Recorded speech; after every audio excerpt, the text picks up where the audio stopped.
Hello friends, welcome to the channel. आज के इस वीडियो में हम role of heredity and environment in development के बारे में जानेंगे। सबसे पहले हम हेरिडिटी के रोल को समझते हैं। जो फिजिकल ट्रेट्स हैं वो हेरिडिटी डिटरमाइन करती है, जैसे कि height, weight, eye colour, hair type और बॉडी स्ट्रक्चर। इसके अलावा हेल्थ कंडीशंस भी पेरेंट्स से बच्चों में पास ऑन होते हैं। फॉर एग्जाम्पल डायबिटीज़ और हार्ट डिसीज़ कई बार जो पेरेंट्स में होती हैं वो बच्चों में पास ऑन हो जाती हैं। नेक्स्ट है इंटेलेक्चुअल पोटेंशियल। इंटेलिजेंस भी कई बार हेरिडिटी से इन्फ्लुएंस्ड होता है और बच्चों का जो आईक्यू लेवल है उसमें हेरिडिटी का एक इम्पॉर्टेंट रोल होता है। लेकिन एनवायरमेंटल स्टिमुलेशन से भी इंटेलेक्चुअल पोटेंशियल रियलाइज किया जाता है। तो दोनों ही फैक्टर इंटेलेक्चुअल पोटेंशियल में इम्पॉर्टेंट रोल प्ले करते हैं। हेरिडिटी तो है ही, पर एनवायरनमेंट भी एक इम्पॉर्टेंट फैक्टर होता है। नेक्स्ट है पर्सनालिटी एंड टेम्परामेंट। विशेषताएं जैसे इंट्रोवर्शन, एक्सट्रोवर्शन, एग्रेशन, कामनेस, ये सब भी हेरिडिटरी फैक्टर्स से इन्फ्लुएंस्ड होती हैं। बच्चे ये सारी विशेषताएं अपने पेरेंट्स से अक्वायर करते हैं। ये जो व्यवहार है बच्चे पेरेंट्स से कई बार अक्वायर करते हैं। नेक्स्ट है इनहेरिटेड एबिलिटीज़। टैलेंट है, जो विशेषताएं हैं या जो विशेष कौशल हैं, जैसे कि म्यूजिकल एबिलिटी, आर्टिस्टिक एबिलिटी, ये भी बच्चे हेरिडिटी से अक्वायर करते हैं। और इसके अलावा एनवायरनमेंट से भी टैलेंट नर्चर होता है। तो दोनों ही फैक्टर इनमें इम्पॉर्टेंट रोल प्ले करते हैं। अब हम role of environment in development के बारे में जानेंगे। सबसे पहला है प्री नेटल एनवायरनमेंट। प्रेगनेंसी के दौरान मदर की जो हेल्थ है या उसको किस तरह का न्यूट्रिशन मिला है, किसी टॉक्सिन से एक्सपोजर तो नहीं हुआ है, और किस तरह की प्रीनेटल केयर एक मदर को प्रोवाइड की गई है, ये सारे ही फैक्टर बच्चों के डेवलपमेंट को इन्फ्लुएंस करते हैं। जो नेक्स्ट फैक्टर है वो है फैमिली एंड होम एनवायरनमेंट। बच्चों का जो प्राइमरी एनवायरनमेंट होता है वो है फैमिली, जहाँ बच्चों का विकास होता है। और पेरेंटल सपोर्ट, इमोशनल बॉन्डिंग और क्वालिटी इंटरेक्शन, जिन घरों में बच्चों को अच्छा मिलता है उनका इमोशनल और सोशल डेवलपमेंट भी अच्छा होता है। तो हम बोल सकते हैं कि इमोशनल और सोशल डेवलपमेंट को फैमिली इन्फ्लुएंस करती है। फैमिली की जो विशेषताएं हैं जैसे कि सपोर्ट, इमोशनल बॉन्डिंग और क्वालिटी इंटरेक्शन, ये सारे फैक्टर्स बच्चों के डेवलपमेंट को इन्फ्लुएंस करते हैं। और किस तरह की एक्सेस बच्चे को मिली है, जैसे बुक्स, कन्वर्सेशन, एक्सप्लोरेटरी प्लेस आदि, ये बच्चों के कॉग्निटिव डेवलपमेंट को प्रमोट करते हैं। जिन बच्चों को अच्छी अच्छी किताबें और क्वालिटी कन्वर्सेशन या फिर जो गेम्स हैं वो ज़्यादा प्रोवाइड किए जाते हैं, उनका मानसिक विकास अच्छा होता है। अब अगला है एजुकेशन एंड लर्निंग अपॉर्चुनिटीज़। बच्चों को किस तरह की एजुकेशन या क्वालिटी एजुकेशन मिली है, ये इन बच्चों के इंटेलेक्चुअल, सोशल और मोरल डेवलपमेंट को नर्चर करते हैं या फिर शेप करते हैं। और लर्निंग प्रोसेस में स्कूल, टीचर, पीयर्स और करिकुलम एक इम्पॉर्टेंट रोल प्ले करते हैं। नेक्स्ट है कल्चर और सोसाइटी। ये हम एनवायरनमेंट से एब्जॉर्ब करते हैं।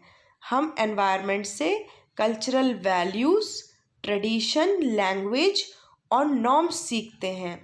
और ये जो फैक्टर्स हैं वो बच्चों में एटीट्यूड फॉर्म करते हैं और बच्चों का पर्सपेक्टिव फॉर्म करते हैं और उनका मोरल डेवलपमेंट में हेल्प करते हैं।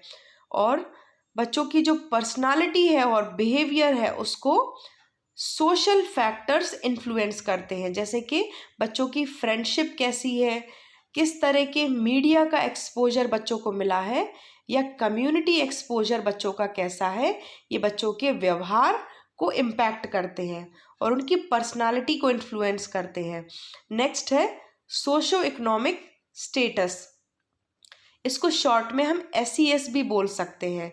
जिन फैमिलीज का सोशो इकोनॉमिक स्टेटस अच्छा होता है वो बच्चों को बेहतर सुविधाएं प्रदान कर सकते हैं, जैसे कि better health care, nutrition, educational resources आदि। और ये सभी बच्चों के डेवलपमेंट को इम्पैक्ट करते, पॉजिटिवली इम्पैक्ट करते हैं। और दूसरी तरफ हम देखें कि जो परिवार लोअर सोशो इकोनॉमिक बैकग्राउंड्स के हैं वो कई चैलेंजेस फेस करते हैं और ये सभी बच्चों के डेवलपमेंट को नेगेटिवली इन्फ्लुएंस करते हैं। नेक्स्ट है पीयर इन्फ्लुएंस।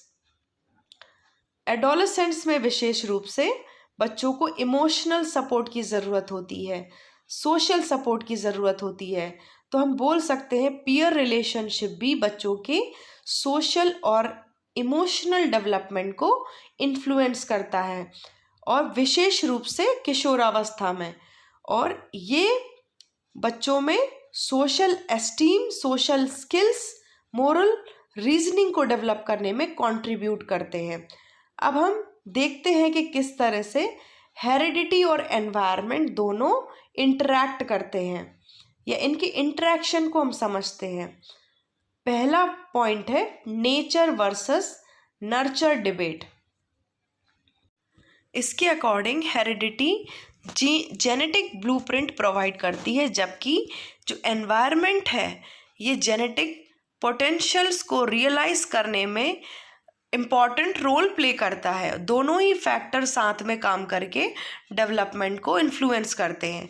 जो नेक्स्ट इम्पॉर्टेंट टर्म है वो है एपीजेनेटिक्स। इसका मतलब है कि जीन्स को किस तरह से एक्सप्रेस किया जाना है, इसको एनवायरमेंटल फैक्टर्स इन्फ्लुएंस कर सकते हैं।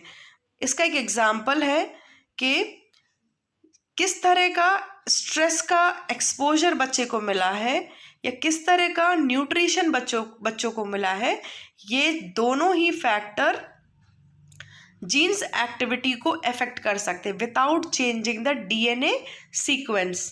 अब नेक्स्ट है क्रिटिकल और सेंसिटिव पीरियड्स।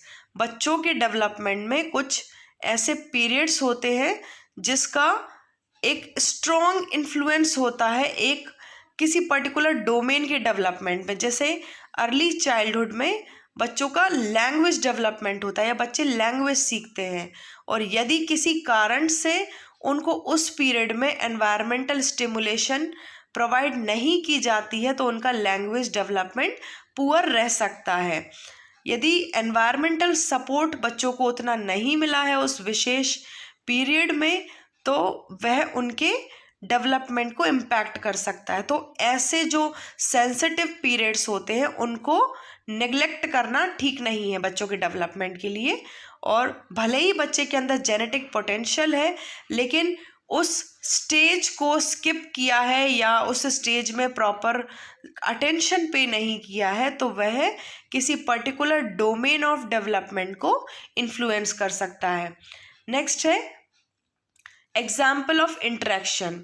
फॉर एग्जाम्पल यदि बच्चों के जो हेरिडिटी है उसमें म्यूजिकल टैलेंट है लेकिन एनवायरमेंटल सपोर्ट नहीं मिला है, जैसे कि लाइक उसको म्यूजिकल इंस्ट्रूमेंट्स का एक्सेस नहीं मिला है या उसको वो लेसन्स नहीं मिले हैं, तो टैलेंट तो है लेकिन वह फुली रियलाइज नहीं होगा या पूरी तरह से बच्चा उस टैलेंट को डेवलप नहीं कर पाएगा। A child may have genetic predisposition for high intelligence। यदि बच्चे के जो हेरिडिटी में हाई इंटेलिजेंस का एक स्किल है लेकिन उसको एक डिप्राइव्ड एनवायरनमेंट में पाला पोसा गया है या उसका पालन पोषण किया है, उसको एजुकेशनल अपॉर्चुनिटीज़ भी उतनी अच्छी प्रोवाइड नहीं की हैं या एजुकेशनल अपॉर्चुनिटीज़ पुअर रही हैं, तो ये उसके कॉग्निटिव पोटेंशियल को इफेक्ट करेगा और वो उतना जो इंटेलिजेंस है उसको पूरी तरह से डेवलप नहीं कर पाएगा। अब हम क्लासरूम सेटिंग में हेरिडिटी और एनवायरनमेंट के इंटरेक्शन को किस तरह से अप्लाई करें वो जानते हैं। हम समझ ही गए होंगे कि हर बच्चे की हेरिडिटी अलग होती है और एनवायरनमेंट अलग होता है, तो बच्चों में इस वजह से इंडिविजुअल डिफरेंसेस भी देखे जाते हैं। तो टीचर को इस बात को समझना चाहिए कि हर बच्चे का जो जेनेटिक जो ट्रेड्स हैं और एनवायरमेंटल इन्फ्लुएंस है वो अलग है, और ये उनकी लर्निंग स्टाइल को अफेक्ट करेगा, एबिलिटीज़ को, पेस ऑफ लर्निंग को अफेक्ट करेगा। इसलिए हमें इन डिफरेंसेस को रिकग्नाइज करना चाहिए और इन्हें रेस्पेक्ट करना चाहिए ताकि हम इफेक्टिव टीचिंग कर सके। नेक्स्ट है क्रिएटिंग एनरिच्ड लर्निंग एनवायरनमेंट। बच्चों के प्रॉपर डेवलपमेंट के लिए स्कूल और क्लासरूम में हमें लर्निंग एनवायरनमेंट सपोर्टिव प्रोवाइड करना है, स्टिमुलेटिंग बनाना है और इंक्लूसिव प्रोवाइड करना है, ताकि बच्चों की जो विशेष ज़रूरतें हैं या जो लर्निंग नीड्स हैं उनको हम केटर कर सकें। नेक्स्ट है होलिस्टिक डेवलपमेंट। टीचर को सिर्फ इंटेलेक्चुअल डेवलपमेंट पर ध्यान देने की बजाय बच्चों के होलिस्टिक डेवलपमेंट पर ध्यान देना है। जो बाकी के डोमेन्स हैं other than intellectual aspect like emotional, social और मोरल ग्रोथ, इस पर भी हमें ध्यान देना है। बच्चों को ऐसी अपॉर्चुनिटीज़ प्रोवाइड करनी है जिसमें वो कोऑपरेटिव लर्निंग, पीयर इंटरेक्शन और डाइवर्स एक्सपीरियंसेस के एक्सपोजर से डेवलपमेंट कर सके या उनके होलिस्टिक डेवलपमेंट को वो अटेन कर सके। सो फ्रेंड्स, आज के इस वीडियो में हमने हेरिडिटी और एनवायरनमेंट के रोल को जाना कि इन दोनों का रोल बच्चों के डेवलपमेंट में क्या होता है। Thank you so much.